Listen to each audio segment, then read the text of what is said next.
Next example है solve the following differential equation in power series. तो differential equation आपके पास गिवन है 2x² d2y/dx² plus x dy/dx plus x² -1 into y equal to 0। तो given equation में हम इसको स्टैंडर्डली चेंज भी करेंगे d2y/dx² प्लस में हम इसको चेंज कर सकते हैं किसमें, हम इसको स्टैंडर्ड फॉर्म में करेंगे d2y/dx² प्लस में p dy/dx प्लस में क्यू वाई इक्वल टू 0। तो अगर आप इसको वहाँ से चेक करते हैं तो आपके पास p की वैल्यू क्या बन जाएगी 1/2x और q की वैल्यू क्या बन जाएगी आपके पास x² -1/2x²। तो अब आप देख रहे हैं कि p और q के लिए अगर मैं ज़ीरो की बात करूँ तो ज़ीरो किसका काम कर रही है, यहाँ पे ज़ीरो ऑर्डिनरी पॉइंट नहीं है क्योंकि ना p को और q को दोनों को ही ज़ीरो पे दिक्कत है। लेकिन जब मैं p को x करती हूँ तो यहाँ पे x से x कैंसिल होके कितना आ जाएगा 1/2 और जब q को x² से करती हूँ तो x² कैंसिल होके सिंपल आ जाएगा x² -1/2। तो अब इन दोनों को कोई भी प्रॉब्लम नहीं है। तो इसका मतलब zero is a regular singular point. तो जब रेगुलर सिंगुलर है तो हम किसको यूज़ करते हैं, फेबोनियस मेथड को। वो क्या कहता है y=x⁻m। हम कैसे लेंगे उसमें सॉल्यूशन डिफरेंशियल इक्वेशन का a0 + a1x + a2x² plus going on. So it can be written summation r0 to ∞ ar(x⁻m+r)। अब मैंने आपको बताया था यहाँ पे जब डेरिवेटिव लेंगे तो आपके पास r वेरी नहीं करेगा, तो r एज इट इज़ आपकी पावर m+r आगे आएगी ar(x⁻m+r-1). सेकेंड डेरिवेटिव में m+r-1 अगेन आगे आ जाएगी और ar(x⁻m+r-2), लेकिन r वेरी नहीं करेगा। नेक्स्ट स्टेप सेम रहेगा y dy/dx and double derivative की value I have to put in the differential equations. So differential equation में हम पुट करेंगे तो 2x² हमने डाला d2y/dx² की वैल्यू प्लस x हमने डाली dy/dx की वैल्यू प्लस में x² -1 हमने डाली y की वैल्यू। उसके बाद आप जितनी पावर x की है जो बाहर है उसको अंदर लेके चले जाएं।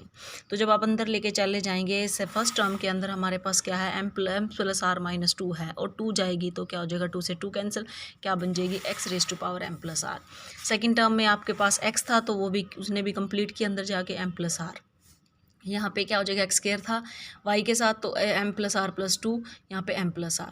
अब आपको दिख रहा है कि हमारे पास क्या कर देते हैं, हम शिफ्ट कर देते हैं index of x to m+r in third term. इसमें क्या है m+r, इसमें क्या है m+r, सिर्फ यहाँ पे एक्स्ट्रा है तो इसको आप m+r+2 को क्या ले लेंगे k और फिर वही शिफ्ट करेंगे सब कुछ। तो जब m+r+2 को क्या लेंगे, m+r+2 को जब आप k लेंगे तो इसका मतलब जब r0 होगा, ठीक है, तो आपके पास k की वैल्यू क्या होगी m+2 होगी। तो इसका मतलब आपके पास जब आप k में चेंज करेंगे तो आपके पास r कहाँ से चलेगा 2 to ∞, और ar की वैल्यू ar की बजाय फिर आप लास्ट में k को किससे रिप्लेस करते हैं अगेन m की फॉर्म में, ठीक है। तो यहाँ पे आ जाएगा ar-2 x⁻m+r और ये बाकी आपके टर्म में कोई चेंजेस नहीं।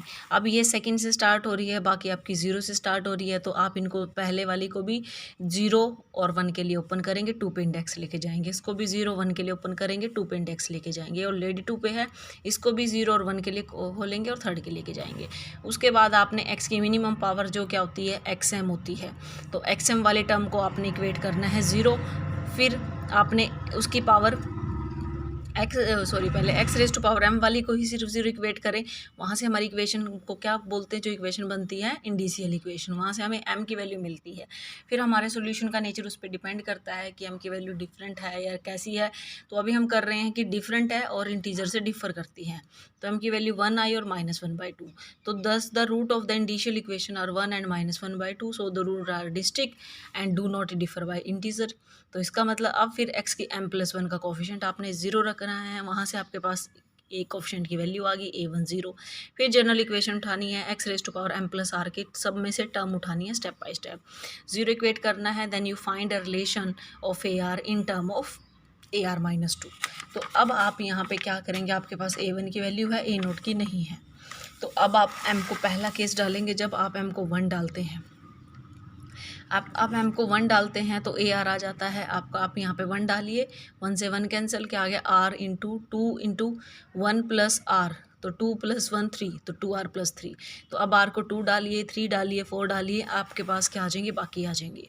व्हेन m 1 है, solution x raise to power into में क्या होता है, a0 प्लस में a1x इस फॉर्म से होता है, सबकी वैल्यू डाल गई इन टर्म ऑफ a0। फिर आप दूसरा केस उठाएं, m को -1/2 डालें इसके अंदर, फिर आप यहाँ से a2 डालेंगे -1/2, उसके बाद फिर आप r को 2 डालें, 3 डालें, 4 डालें, you will find a2 a3 a4 and further many terms in term of a0। सो आप इसकी वैल्यू फिर सॉल्यूशन के अंदर डालें तो आपके पास दो सॉल्यूशन होगी। तो पहले सॉल्यूशन को हम क्या बोलते हैं, u(x), दूसरे सॉल्यूशन को क्या बोलते हैं, v(x). तो दोनों को कंबाइन हमारा जनरल सॉल्यूशन क्या होता है, c1ux + c2vx। You have to put the values. बेशक आप अपना जैसे a0 बाहर आ गया था, तो बाहर c1 के साथ, स्मॉल c1 के साथ a0 था, कॉमन सब टर्म में से उसको हमने नया c1 दे दिया। यहाँ पे सेकंड में क्या बनेगा, c2 और सब में से a0 कॉमन, उसको क्या नाम दे दिया, से कैपिटल C2। वो कोई इशू नहीं है, तो हमारा जनरल सॉल्यूशन ऑब्टेन हो गया।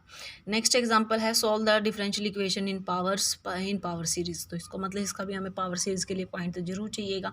तो क्लियरली आप इसमें चेक करेंगे कि क्या हो रहा है। तो हमें दिख रहा है कि देखो, जब हम स्टैंडर्ड से कंपेयर करते हैं तो आपके पास p कितना बन जाता है, -12/9x × 1 - x, एंड qx कितना बन जाता है, 4/9x × 1 - x। तो आप चेक कर रहे हो p q x को दोनों को दिक्कत है 0 पे,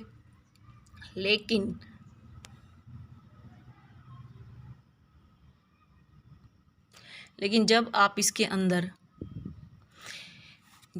अंदर पी क्यू को दोनों को दिक्कत है, लेकिन जब इसके अंदर पी को एक्स से मल्टीप्लाई और क्यू को भी एक्स केयर से कर देंगे तो तभी किसी को कोई दिक्कत नहीं होगी। तो इसका मतलब एक्स इज 0 क्या है, रेगुलर सिंगुलर। अब स्टेप बिल्कुल सेम है, वही सॉल्यूशन कैसे लेते हैं जब रेगुलर सिंगुलर की बात आती है। तो XM × a0 + a1x + a2x care a³ plus going on, like wise सिम ऐसे लिख सकते हैं। Then take first derivative and second derivative. मैंने आपको बताया कि इसमें r वेरी नहीं करेगा क्योंकि m पावर फिक्स है, तो m + r आगे आ जाएगी, m + r - 1 हो जाएगी, फिर आगे m + r - 1 अगेन आ जाएगी, सेकंड डेरिवेटिव में आगे पावर रह जाएगी m + r - 2। फिर आपने नेक्स्ट सेम स्टेप करना है, y की value double derivative and first derivative और y की वैल्यू डिफरेंशियल इक्वेशन के अंदर पुट करनी है। पुट करने के बाद आप क्या करेंगे, जो हर टर्म है हमारी अलग अलग से, उसमें जो भी बाहर पावर x की है उसको अंदर लेके जाएंगे सो दैट वो सिंपल बन जाए। तो फिर आपने कोशिश करनी है कि हर टर्म के अंदर आप इसको पहले एक बार x से करेंगे, फिर 9x² से करेंगे, इसी तरीके से सबको। फिर आप एक चीज़ देखेंगे कि फर्स्ट टर्म के अंदर हमारे पास m + r - 1 इंडेक्स है, सेकंड में यहाँ पे m + r - 1 है, यहाँ पे m + r है। तो इन दो टर्म में हमने क्या करना है, फर्स्ट में और फोर्थ में शिफ्ट करना है इंडेक्स को m + r में। तो आप m + r - 1 को के पुट करेंगे अगेन, फिर उसको चेंज करेंगे। अब आप चेक कर रहे हो, चेंज करने के बाद यहाँ पे r -1 से चल रहा है, यहाँ 0 से, यहाँ -1 से, यहाँ 0 से। सो -1 वाले को पहले आप 0 पे लेके आए, तो यहाँ पहले -1 पुट करें, r 0 पे आ जाएगा। यहाँ पे भी सेकंड टर्म में तो खुद ही r 0 से है, थर्ड के अंदर फिर -1 डालें, फिर 0 पे पहुँचा दें, और फोर्थ में 0 पे है। तो अब आपने क्या करना है, जिन में 0 पे है, 0 डालने पे हमारे पास x की पावर कितनी आ जाएगी, -1 डालने पर m - 1।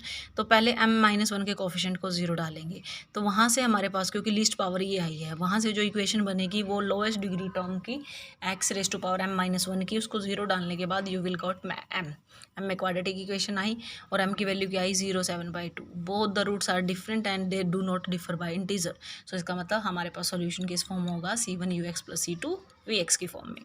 अब आप दोनों के लिए अलग अलग सॉल्व करेंगे सॉल्यूशन को। अब आप जनरल r की जो हमारी x⁻m + r की टर्म है उसका कोफिशिएंट 0 डालेंगे, और वहाँ से AR + 1 का रिलेशन आ जाएगा इन टर्म ऑफ AR। अब नेक्स्ट इसको जितना मॉडिफाई करें, you will try to modify it. अब यहाँ पे थोड़ा सा लग रहा है कि m + r - 1 m + r की फॉर्म में ही आ रहा है, तो बेशक आप इसको कुछ पुट कर सकते हैं। तो इन्होंने क्या किया, m + r को सम टाइम के लिए y में कर दिया, सो दैट थोड़ा ईजिली लगे सॉल्व करने में। अब इसके 2 फैक्टर आपके पास बन गए। 2 फैक्टर बनने के बाद एक फैक्टर आपका देखो कट हो गया।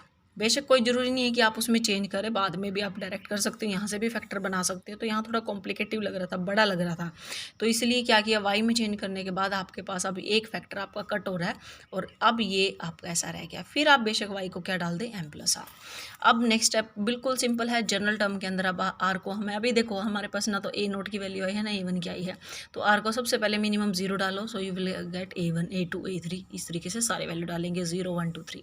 You put this value, in x raise to power m into में a note plus A1 x उसमें डालें तो आपका पहला सॉल्यूशन इस फॉर्म में आएगा।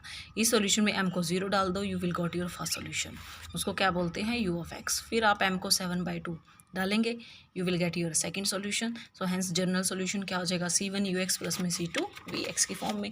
तो इस वे से आपके दोनों सॉल्यूशन आ गए और इसके साथ हमने एक्सरसाइज 1.5 तक कर लिया। नेक्स्ट वीडियो में हम फर्दर डील करेंगे सेकंड रूट्स के नेचर के, मतलब जो नेचर ऑफ द इंडिशियल इक्वेशंस है एम के रूट्स कैसे आएंगे, तो उसके बेसिस पे नेक्स्ट केस डिस्कस करेंगे।